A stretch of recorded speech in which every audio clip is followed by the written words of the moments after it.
Nestled in the beautiful eastern Alps of Italy lies the Stava Valley, a pristine hotspot of the surrounding alpine resort.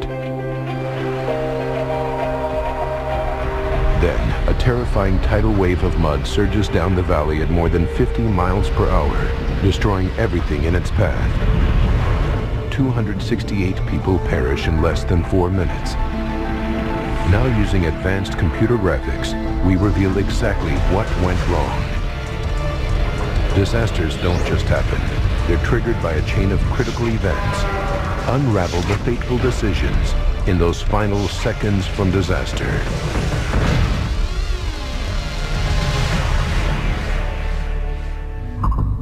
Europe, Italy, Tesoro, July 19th, 1985.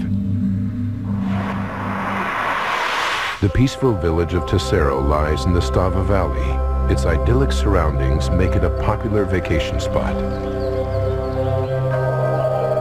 Today, visitors and locals alike are out enjoying the sunshine. 12:10 p.m. Umberto and Clemente de Florian are helping their father Lucio with his carpentry business. It was a typical summer's day. I was 15 years old, and me and my brother were going to do some work for our family business, owned by my father. They load their van and head up Stava Valley Road. 12:15 p.m. Back in Tesoro, Alma Treadle is home from work, serving the lunch that her mother prepared for the family. That day I came back. The table was laid. Everything was ready to eat. 12:20 p.m. 20-year-old Lucia Morandini is helping her father Mario in his sports shop.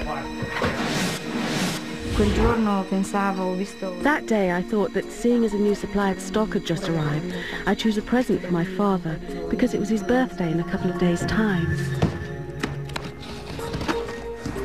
It's a perfect day in the Southern Alps. But further up the mountain, there is something that makes the Stava Valley far from normal. Since the discovery of rich mineral deposits in the 16th century, Prestival Mountain has been mined. Local residents coexist with the mining companies who work the mountain for fluorite, a valuable chemical substance.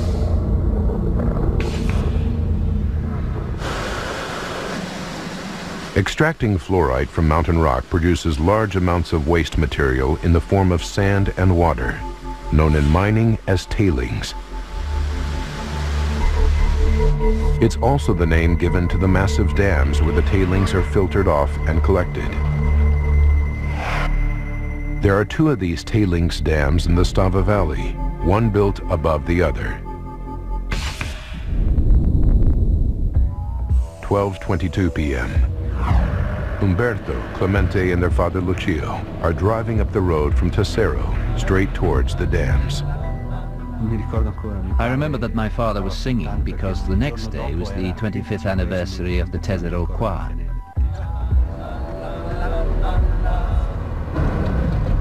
In town, Alma Treadle and her family are enjoying their lunch at the kitchen table. And in their sports shop, Lucio Morandini thinks she has found the perfect present for her father. We went to the storeroom. We opened the boxes and took out all the clothes. There was a nice tracksuit that I wanted him to try on. Over the years, the 100-foot-high tailings dams have become part of the scenery. Obscured by a dense pine forest, they are largely ignored by the locals. We all knew the dams were there, but we never imagined there would be the slightest danger. Today, all that will change.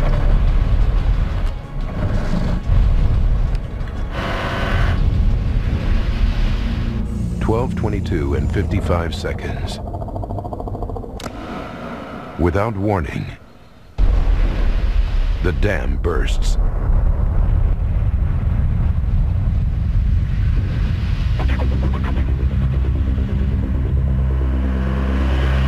first, no one knows what it is. I saw the smoke on the horizon and I asked, "What's that?" It really looks like a fire. At 12:23 and 25 seconds, more than 60 million gallons of mud, sand, and water from the two dams course down the valley. The town of Tesoro is less than 3 miles away and directly in its path. We heard a huge noise. We thought it was roadworks. At 12:23 and 45 seconds, the colossal mudslide hurtles into the small town of Stava, where more than 100 hotel guests are having lunch. In an instant, they are all killed. Traveling at 55 miles per hour, the mudslide now races towards Umberto, Clemente, and Lucio de Florian. My father didn't waste a second. He said, "Get out quickly and get up the slope." 12:24 and 45 seconds. The wave of mud continues on its path of destruction. Next in line, Tesoro. It's lunchtime in the Italian mountain town of Tesoro. A peaceful afternoon, but none of the 2,500 inhabitants know that a massive mudslide is surging towards them. Just north of town, it has already destroyed the van belonging to Clemente, Umberto, and Lucio de Florian.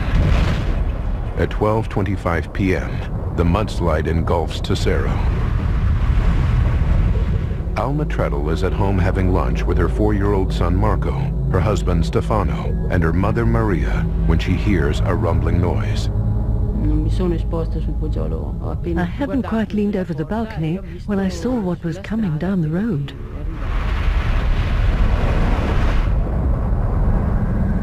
Seconds later, more than 65 million gallons of mud hits Alma's street, destroying 17 of its 25 houses. Further down the street, Lucia Morandini is working in the sports shop with her father. My father was trying on the tracksuit when we heard a huge noise. Out of curiosity, I said, "I'll just go and have a look." The devastation continues as the mudslide follows the quickest route down the mountain. Entire buildings, streets, and forests are wiped out. 12:25 and 44 seconds. The ancient bridge that has stood for 10 centuries is almost completely destroyed. Finally, 40 seconds later, it's over. The mud crashes into the valley floor, where at last it loses momentum and flows into the Avisio River. The catastrophe lasts just 3.5 minutes, but it leaves more than 3 miles of chaos in its wake.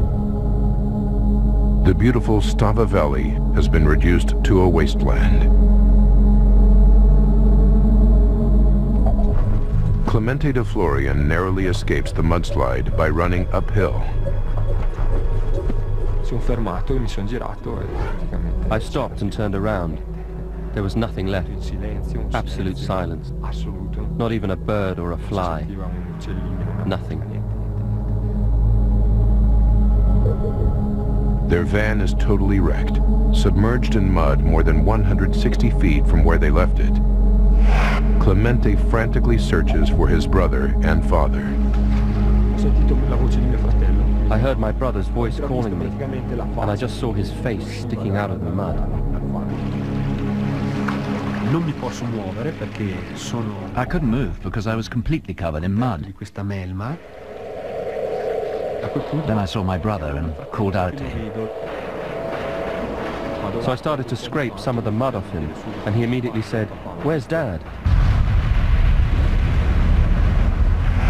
Meanwhile, about 300 feet away, local sculptor Giuseppe Mick sees the destruction from his workshop window and races to the scene. He's one of the first rescuers to get there. I saw a figure, a human figure lying, hugging a tree. When it spoke, I went closer. I recognized by the voice that it was Alma. al Matrete. The force of the mudslide catapults Alma over her first floor balcony, and Giuseppe finds her nearly 1,000 feet from where her home used to be. I had no idea where I was. I could just feel grass below me, and I didn't know what was happening. Giuseppe and his friends make a stretcher out of Alma's jacket. They carry her to safer ground and a waiting ambulance.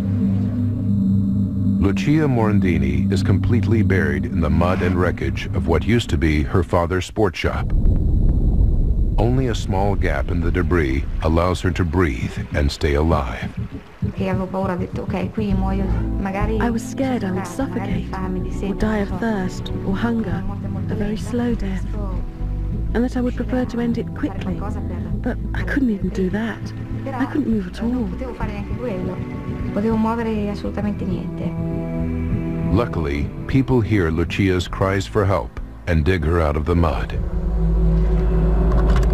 She's rushed to an ambulance and taken to the hospital. 1 p.m. Just half an hour after the accident, local firefighters, Alpine Rescue, and police are on the scene. In all, 7,000 rescuers take part in the recovery operation. A fleet of 19 helicopters and 26 ambulances are on standby, ready to carry survivors to the hospital. Unfortunately, out of the 281 missing, only 13 people are pulled out alive. Umberto De Florian, Lucia Morandini, and Alma Treadle are 3 of those 13. While they're treated for trauma and broken bones, rescuers continue to search through the rubble for their families. I kept asking after my son, my mother, and my husband.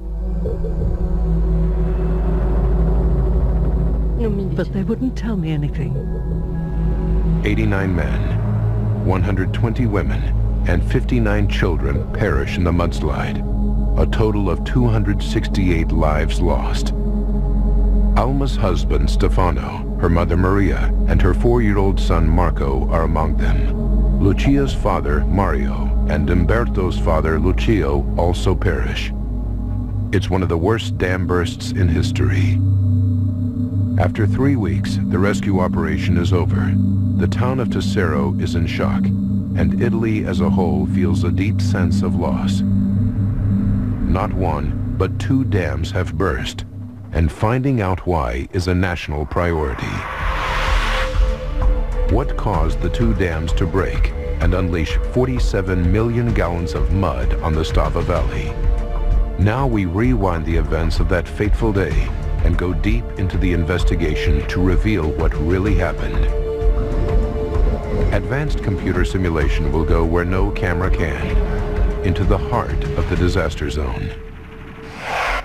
On the day of the tragedy, the regional court launches an inquiry to determine the exact events leading up to the disaster. The investigation team is complete with mudslide experts. Using their data, we can now piece together the chain of events to find out what really caused this terrible tragedy. The immediate focus is on the 2 dams. What caused them to burst? Early claims are that the trigger was a natural phenomenon.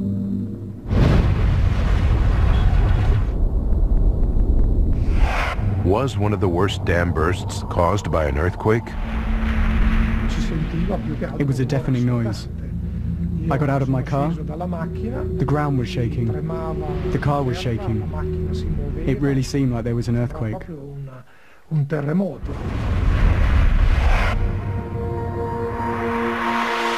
Mudslide expert Professor Richard Chandler was a consultant for the accident inquiry. The foothills of the Alps, where Stava is, are an earthquake area. One can speculate, and one can also rely on evidence from a seismometer in a valley next door to the Stava Valley, which was in place to record possible earthquakes. There's a seismometer in nearby Cavallese, and investigators study the readings for the exact time that the dam burst, 12:22 p.m.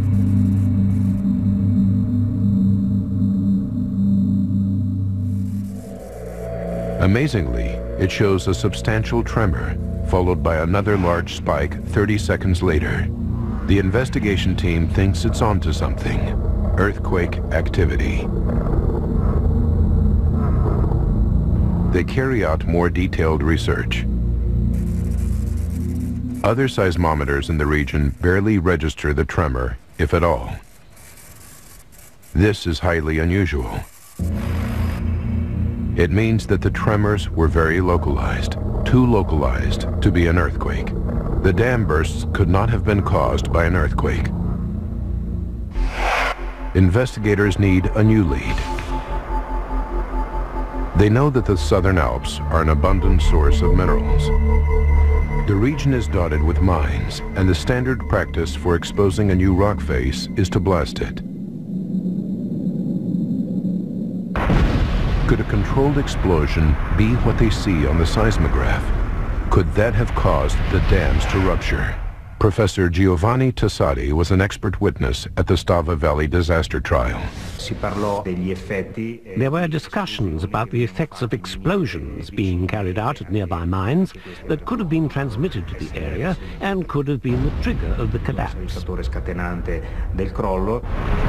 test this theory, the investigation team tries something unique. They set up controlled explosion in 3 mines within a 3-mile radius of Stava to see if such a blast could have been the culprit. Explosive experts detonate the dynamite.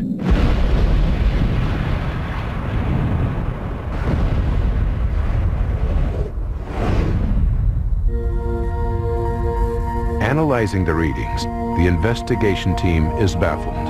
The explosions barely register on the equipment. These seismographs look nothing like the one recorded on the day of the accident. Whatever caused the 2 Stava tailings dams to burst, it wasn't an underground explosion. So what did cause the 2 seismometer readings 30 seconds apart? Investigators realize that they must have been caused by the dam burst itself. They deduce that the first shock is the upper dam collapsing. The contents of the upper dam pour into the lower dam. Under massive pressure from this huge load, the lower dam also crumbles. Mud, water, and sand explode from the dam and smash into the opposite valley wall, causing the second tremor on the seismograph.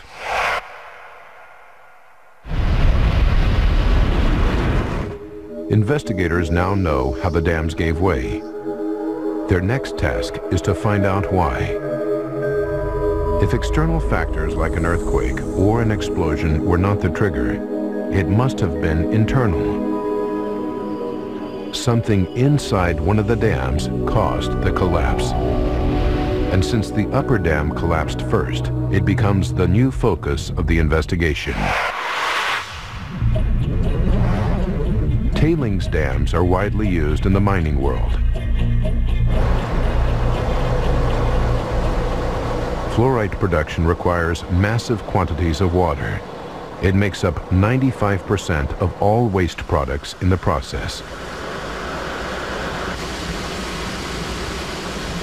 A huge machine called a hydrocyclone then separates the sand from the water. Sand builds up into the wall of the dam. The hydrocyclone pumps the water into the center of the dam, creating a reservoir. The safety of the structure relies on the outer wall of the dam, which remains dry and solid, as the liquid in the middle slowly drains out through massive pipes.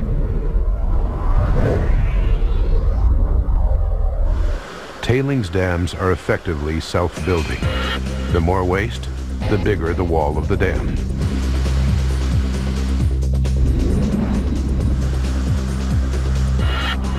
The 2 dams at Stava grew from ground level to over 80 feet high in 2 decades, dwarfing the buildings around them.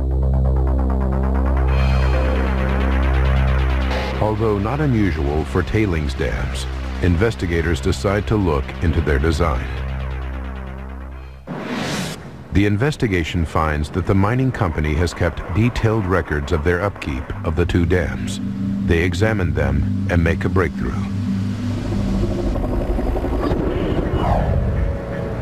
Six months before the disaster, the mining company suddenly has a problem. In January 1985, a small landslide occurs on the outer wall of the upper dam. This creates a giant hole in the wall, a 65-foot gap for water to leak out. It continues until March, when the mining company makes an emergency repair. In May, they make more repairs and have to drain both the upper and lower dams. The mining company brings them back into operation on the 15th of July, 1985, 4 days before the tragedy. The investigation team focuses heavily on the upper dam. Something strange must have been going on at least 6 months prior, causing it to disintegrate. But what? The team realizes that the answer is all around them. It's everywhere. It's water.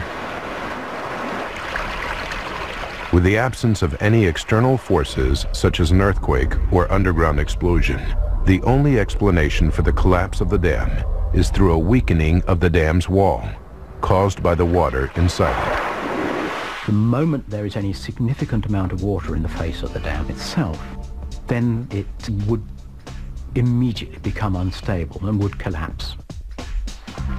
One can do simple experiments on the beach with a bucket and spade and demonstrate when you add water how much less stable wet sand is than dry sand. This is the problem in this particular case. The small landslide and subsequent hole that appears in the upper dam wall 6 months earlier is proof. Water from inside the reservoir saturates the outer wall, creating the 65-foot hole. 6 months later, the whole wall caves, unleashing a wave of mud that kills 268 people. But the mystery is far from over.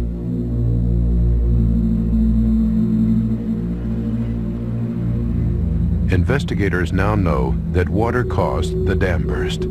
But how did it penetrate the outer wall? What was the final trigger? A dam burst in Italy unleashes more than 66 million gallons of water and mud, which tear through the valley below. 268 people perish. Now, using advanced computer graphics based on accident reports, we go deep into the investigation to unravel the tragic chain of events. The dam burst triggers when two tailings dams, huge reservoirs containing wastewater from a mining process, collapse.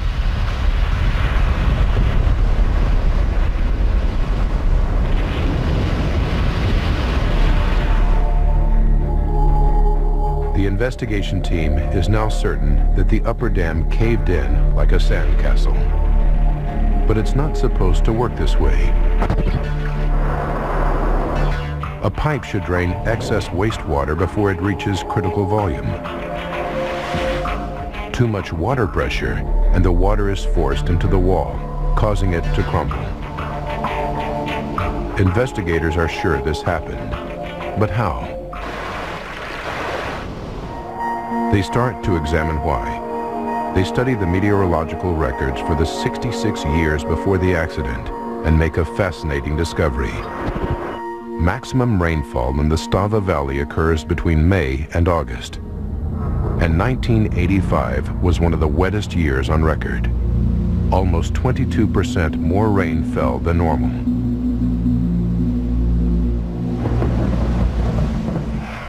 It's a good lead for the investigation team, who's sure that the record rainfall played a part in raising the volume of water. But they're not convinced that it's the only contributing factor. They know that the dams must be designed to deal with something as foreseeable as heavy rain, so they look into other reasons for a dramatic rise in water levels. Suddenly, it all seems obvious.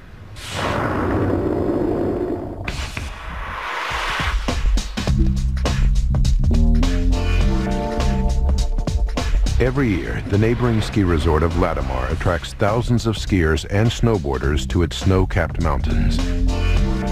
The winter before the accident had been a particularly good one for skiing. A thick snow cover grew thicker with regular snow showers.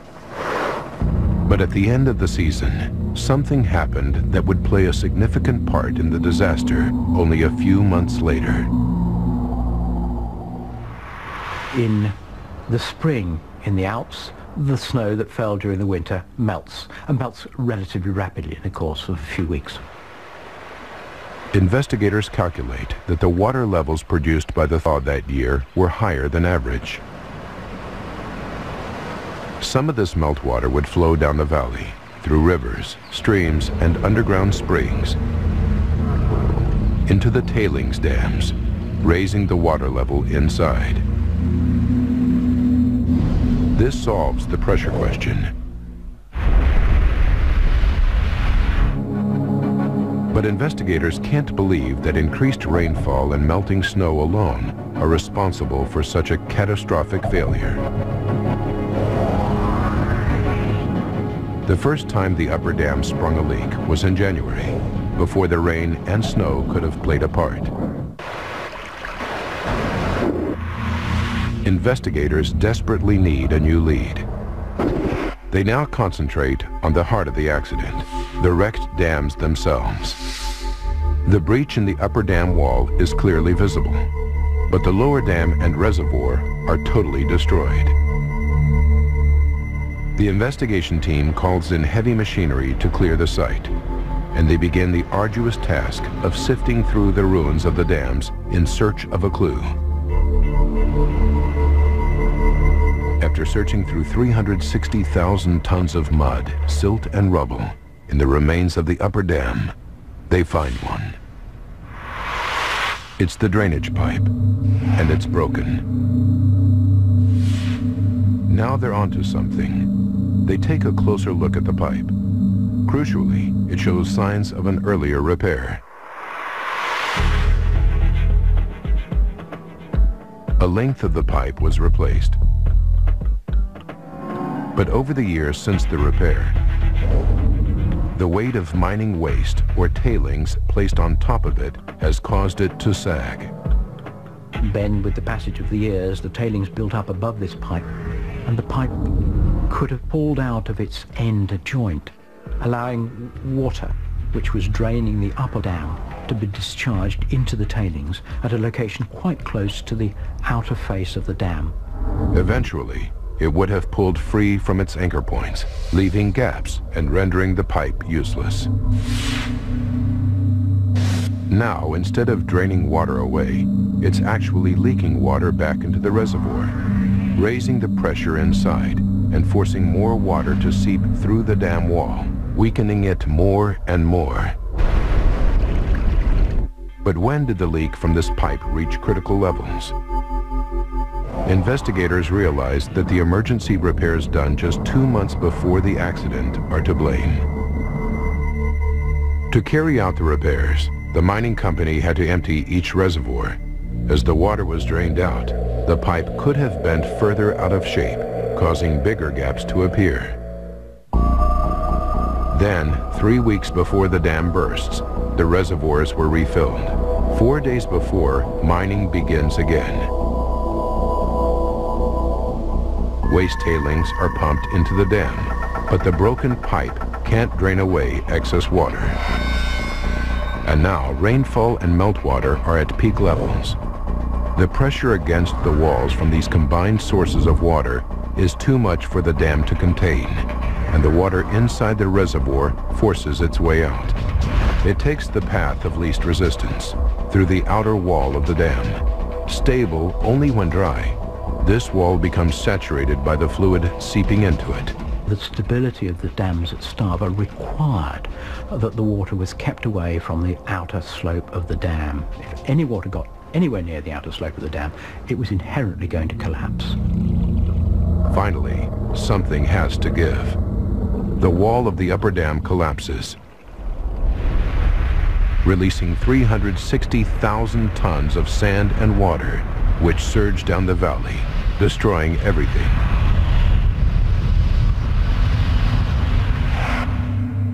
But something still puzzles investigators. They've rarely seen devastation on this scale. It's hard to imagine. 268 people die. 3 hotels, 6 factories, and 53 houses disappear.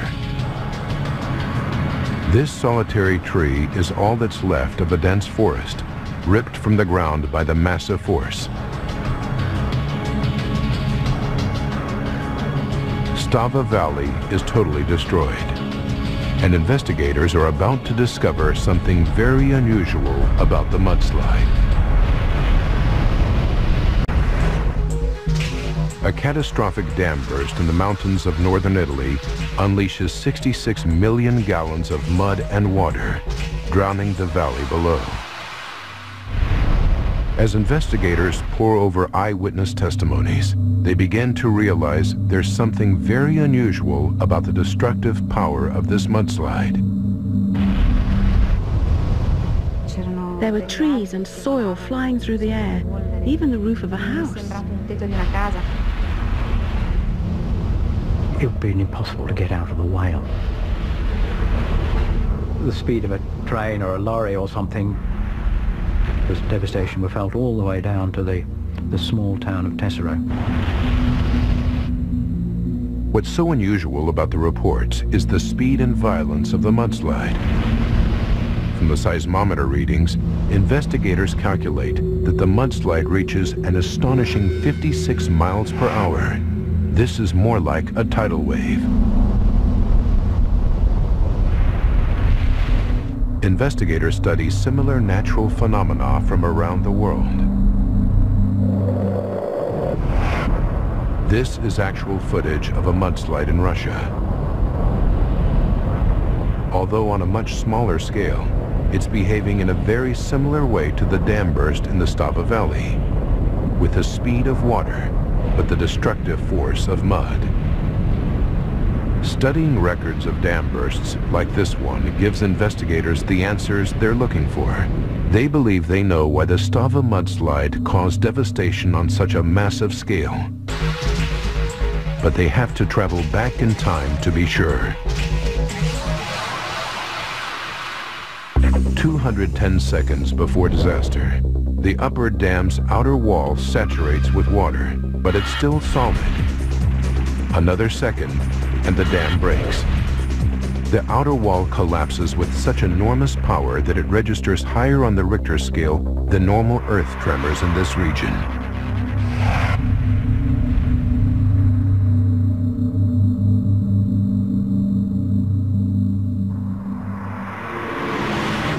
This 1950s footage of a real earthquake in Japan shows what happens to the ground when a shock wave is so powerful that the solid earth acts just like a liquid. It's called liquefaction. Liquefaction occurs when water under high pressure enters a solid structure made up of grains, like sand, forcing them apart. They become suspended in the water, making a very dense liquid, almost twice the density of water, but with all its fluid properties. It is exactly what happens when the upper dam collapses in Stava. As the outer shell disappeared down the slope, the tailings behind no longer had any support, and they become suspended in the water that surrounds them. You finish up with a high concentration of quite heavy particles suspended in the water. So it's like a double density material. And this liquefies, turns into a fluid, and flows down the slope.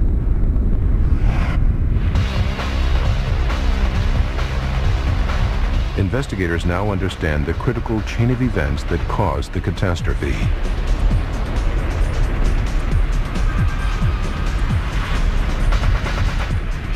"209 seconds.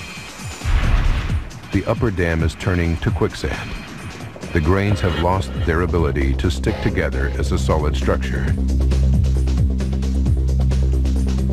198 seconds. This dense liquid is now pouring out of the upper dam and into the lower dam, which is critically overloaded.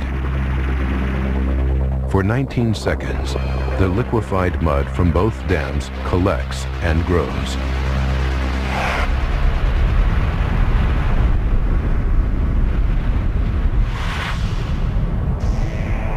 As the dams disintegrate, they throw enormous clouds of dust high into the air. It looked like smoke to Umberto, Clemente, and their father Lucio. It really looked like a fire. 179 seconds left. The lower dam reaches bursting point. It collapses, unleashing the liquefied tailings. 159 seconds. The mud flow strikes the village of Stava, half a mile away, destroying 24 houses and 3 hotels, where 100 tourists are having lunch. They all perish. 99 seconds remain. The mud wave hits the northern reaches of the town of Tesoro.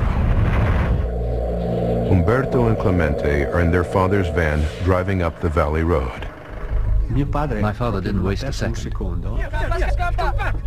He said, "Get out quickly and get up the slope." Umberto and Clemente escape, but the vicious wave kills their father, Lucio. 79 seconds. The flow reaches the street where Alma Treadle lives and wipes out 17 homes. She hears the roar and goes to the balcony, where she sees the mudslide hurtling down the street. I didn't have time to say a word before the whole house fell away from under my feet. As the house collapses, Alma is hurled from the balcony and ends up almost 1,000 feet away. 51 seconds. Lucia Morandini is in the storeroom of her father Mario's sports shop. She hears the rumble of the mudslide and opens the door. It seemed like a hurricane. There were trees and soil flying through the air. I was hurled back into the storeroom. I had no time to think. What feels like a hurricane to Lucia is the blast wave that precedes the mudslide all the way down the valley. Powerful enough to destroy buildings and uproot trees, it looks like a whitish cloud made up of fine sand from the tailings dams. An eyewitness in Tesoro took this photo. 40 seconds left. The mudslide slams into the ancient bridge of Tesoro. The wave of mud is so deep that some of it crashes over the 100-foot-high bridge.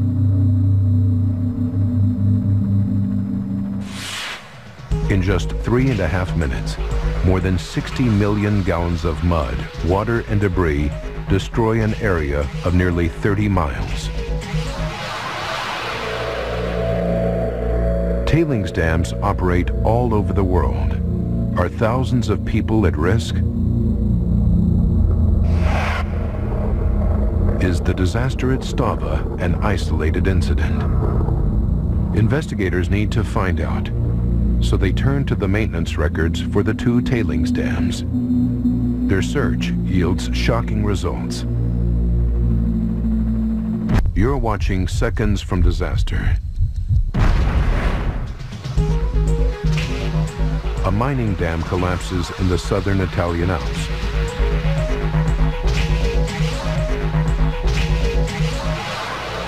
Now investigators are scouring through maintenance records to find out if the company in charge regularly monitors its stability.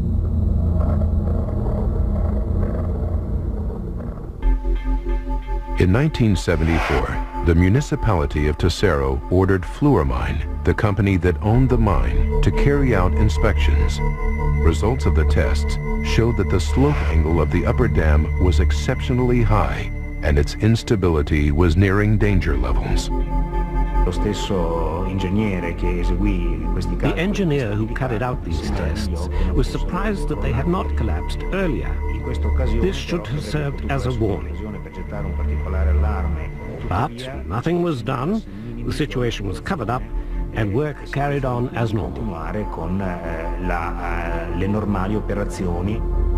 This was 10 years before the disaster. The findings prompt the investigation team to dig deeper. They discover a catalog of errors. The soil is completely unsuitable to support the dams, and the ground is too marshy to allow adequate drainage, an essential requirement for their stability. Without proper drainage, the walls can't dry out and become solid or stable. Also, the foundations for the upper dam have been partially laid on the lower dam, which means that the upper dam has been partly built on the wet mud of the lower dam, rather than on solid ground. But most amazing of all is the inadequate repair of the broken pipe in the upper dam. With so many problems, the mining dams were an accident waiting to happen. The investigation team's findings were compelling enough to seek a prosecution, and in 1988, they went to trial. The Stava Valley disaster inquiry took 7 years to complete. In the end, 8 people from the 5 companies that ran the mine since the building of the upper dam and 2 members of the regional council in charge of mine safety were found guilty of culpable disaster and multiple manslaughter. They were all given prison sentences, and the magistrate noted in his ruling that if 1/10 of the money spent on the trial had been invested in the safety of the tailings dams, the accident would not have taken place. Today, Alma Treadle has to live with the loss of her 4-year-old son Marco, her husband Stefano, and her mother Maria. She almost died herself, yet she no longer feels resentment towards the people responsible. I don't think it's up to me to judge these men. I'm not even going to start. I know I used to feel angry because I thought, you had the duty to make safety checks and you didn't do them. Otherwise this wouldn't have happened.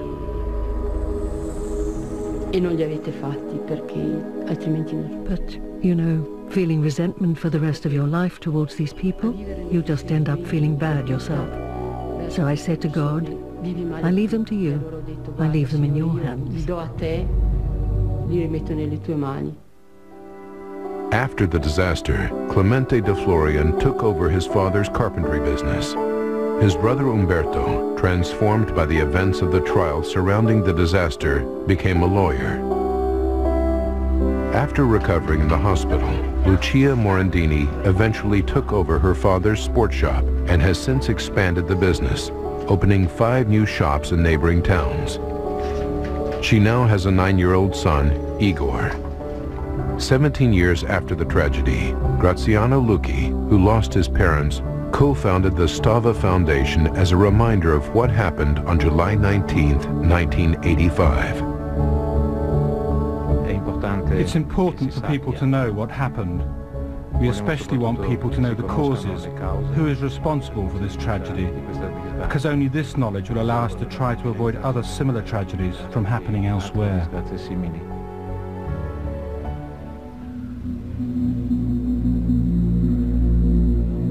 But the warnings have not been heeded. Although the safety laws surrounding tailings dams were improved in Italy, lessons are still to be learned elsewhere in the aftermath of the Stava trial. Since 1985, there have been no fewer than 33 similar accidents worldwide, 8 of them occurring in the United States. In Stava, the mine never reopened after the tragedy, but following extensive restoration, the valley has regained its former beauty. The tourists have come back, and the locals have helped each other rebuild their community and return to a peaceful, idyllic way of life.